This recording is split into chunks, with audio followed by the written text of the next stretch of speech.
So this has been another week full of contradictions regarding drug trafficking, whereby Trump, well, for whatever reason, decided to pardon former Honduran President Juan Orlando Hernández, but literally tried to legitimize the double tap boat strike. Marco Rubio, he went on Fox and made this contradiction even clearer. Play the clip. Threatened by the presence of U.S. assets in the region in a counter-drug mission. It proves that he's into the drug business. And by the way, it's not me saying it. I'm not just making this up. This was an indictment that came out of the Southern District of New York back in 2020, an indictment. It was undisputed until the president decided to do something about it. No one disputed that Maduro was in the drug trafficking business. No one. Yeah. Now that he's doing something about it, you have all these people on the left and others that are coming out saying, well, it's not true and it hasn't been proven. We have an indictment by a grand jury. Not by politicians, by a grand jury in the Southern District of New York that indicted him and a bunch of people in the regime. So that's what's important to point out here. Now, all that. Yeah, again, what a contradiction. And welcome back to the Michael Cohen Show on our continued journey to 500,000 subscribers. We're getting there. We're literally under 5,000. So do me a favor, hit subscribe, watch, comment. Please keep those comments coming and share with family and friends because we together have to stop this stupidity like now. Now, there's an even bigger realization under the surface. Follow me on this. Emil Bove, you remember him. He's one of Trump's law lackeys who is now a U.S. Circuit judge, is the prosecutor who actually put Hernandez away. And as Pete Hegseth rants about these narco boats and these war crimes are piling up, Trump is out there protecting actual cartel allies who are undermining our legal system. I mean, you can't make this stuff up. It is their drugs that are poisoning America. I spoke about this on Political Beatdown to my co-host, Ben Meiselas. It's incredible. Play the clip. No doubt about it. Let me share with you what Pete Hegseth had to say during this cabinet meeting. First, he said there are going to be more strikes on fishing boats. Let's play that one first. I'll say again, we've only just begun striking narco boats and putting narco terrorists at the bottom of the ocean because they've been poisoning the American people. And Joe Biden tried to approach it with kid gloves and allowed them to come across the border. Cartels take over community, 20 million people, hundreds of thousands of Americans poisoned. And President Trump said, no, we're taking the gloves off. We're taking the fight to these designated terror organizations. And that's exactly what we're doing. So we're stopping the drugs. We're striking the boats. We're defeating narco terror. You know what it kind of reminds me of to watching that? Like, you know, the movies where, I don't know, maybe the movies isn't a good example, but where you have like the very kind of addled, elderly person whose son wants the inheritance and is like saying all the nice things like next to dad or grandpa. And what we should do is, because of this brilliant man right here, he's taking his gloves off and he's telling Donald Trump what he wants Trump to hear. But he's saying that at a time when we're very much aware, and the American people are very much aware, that very serious war crimes have been committed by Hegseth, by the admiral who was instructed by Hegseth and then gave the orders to SEAL Team 6, who effectuated these orders, and that everybody in this chain of command is likely one day, if Trump isn't able to seize power forever, or you don't have a Vance or Rubio presidency, these are people who will likely be tried for war crimes. Seems like a pretty slam dunk case. And by the way, rightfully so. Yeah, right. These are war crimes. You know, this whole issue with double tap, you know, it's, as I wrote in my Substack, you know, today, I actually thought double tap was something different. That's when, you know, that slovenly individual at your table takes the French fry or the mozzarella stick and sticks it into, you know, the ketchup or the tomato sauce and, you know, then puts it in for a second time. But no, this is much, much more grotesque and disgusting, because really what you have here is you have people who are clinging on to wreckage from a blown up little aluminum boat. And then you hear from them, kill them all, sending in a second round of attack on people who are defenseless. It is not only illegal. That's why I constantly say, and I think everybody's sort of getting it a little bit wrong, Ben. I'd love to get your take on it. Everyone's saying this is a war crime. And I say, no, it's not. It can't be a war crime because we're not at war.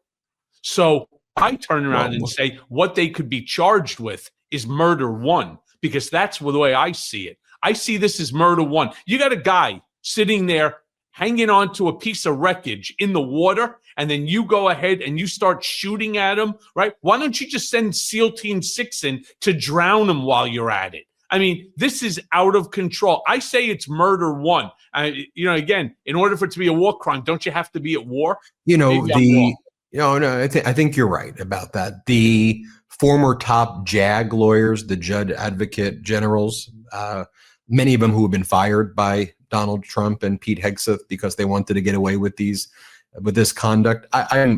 They give that analysis. They go, it's murder. It violates various international laws, and it's a war crime, no matter which analysis you view it at. So they go through all 3 or 4 different analyses, and they're relatively kind of similar. The whole operation is either a war crime or unlawful to begin with, or a crime against humanity. Right? There's nothing before the double tap or double strike, the initial strike, unlawful.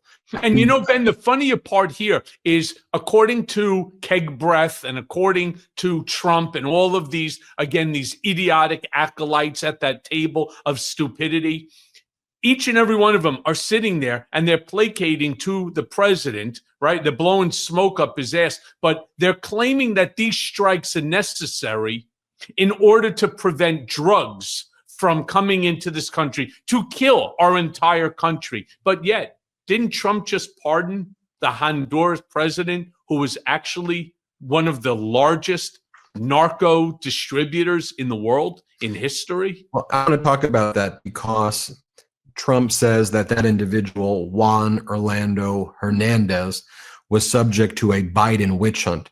You know who the lead prosecutor was, Cohen, of Juan Orlando Hernández's brother and of this entire case against them? It would be Emil Bove, Donald Trump's personal lawyer, top guy at the DOJ, now a Court of Appeals judge. Trump guy, Emil Bove. You saw him at the trial. He was one of the lawyers on the trial team in Trump's criminal case and in the other case as well.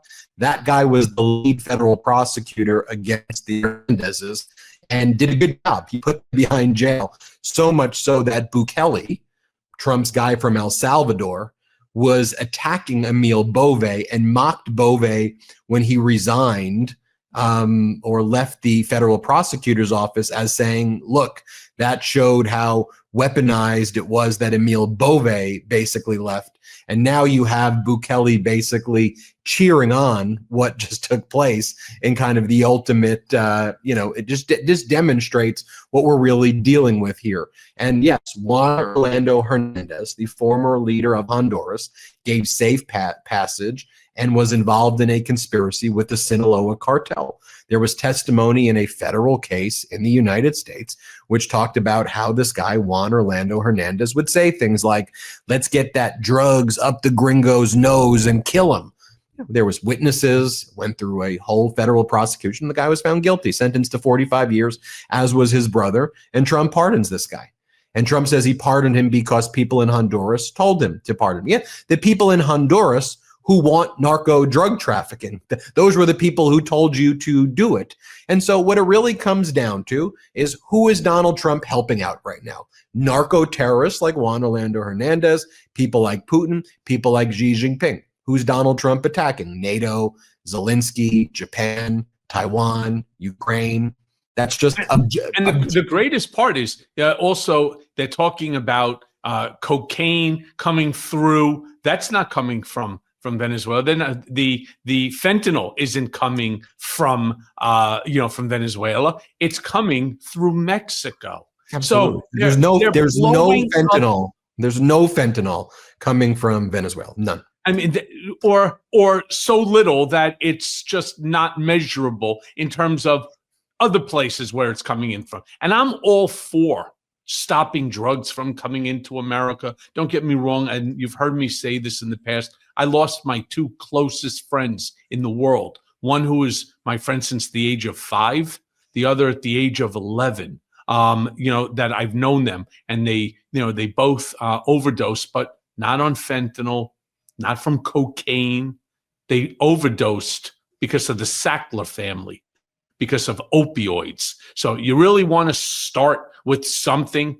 Let's start right here at home with this horseshit opioids. All right, let's start right there. And yeah, fentanyl, it is an absolute killer. Don't get me wrong, but why don't we go after where it's being manufactured? And that, my friends, is not, all right, is not Venezuela. Nor, by the way, can any one of those boats carry enough fentanyl on it within which to kill 100,000 Americans, as they keep trying to say. They throw out these facts, or these expected perceived facts, that have no basis in reality at all. And there is nobody at that table of fools that's willing to turn around and say to the president the first time that a misstatement like that is made, that's not right.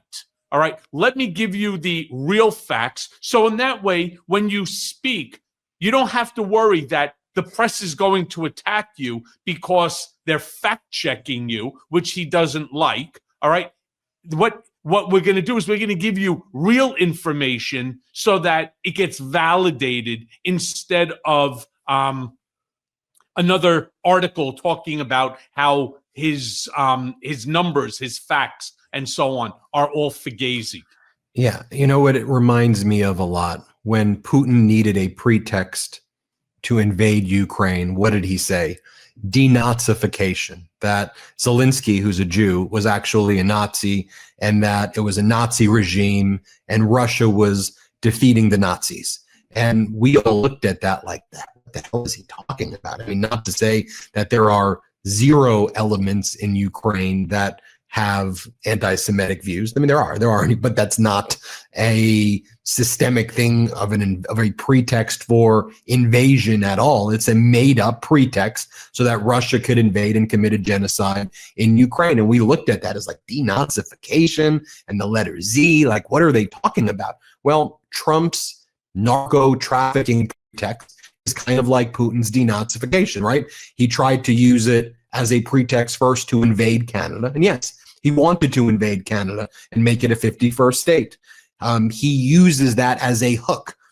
Mexico, he's talking about narco trafficking. And yes, there are elements of it that need to be addressed. Absolutely. But he wants to use it as a tool for invasion. And he sees no distinction between Canada, Mexico, China, Venezuela, whatever it takes for him to push through his own authoritarian agenda. And meanwhile, 70% of Americans do not want America to invade Venezuela. And all the Trump regime is saying also is, we're going to take their oil. Our oil companies are going to be so rich. And Americans are like, what are you doing, man?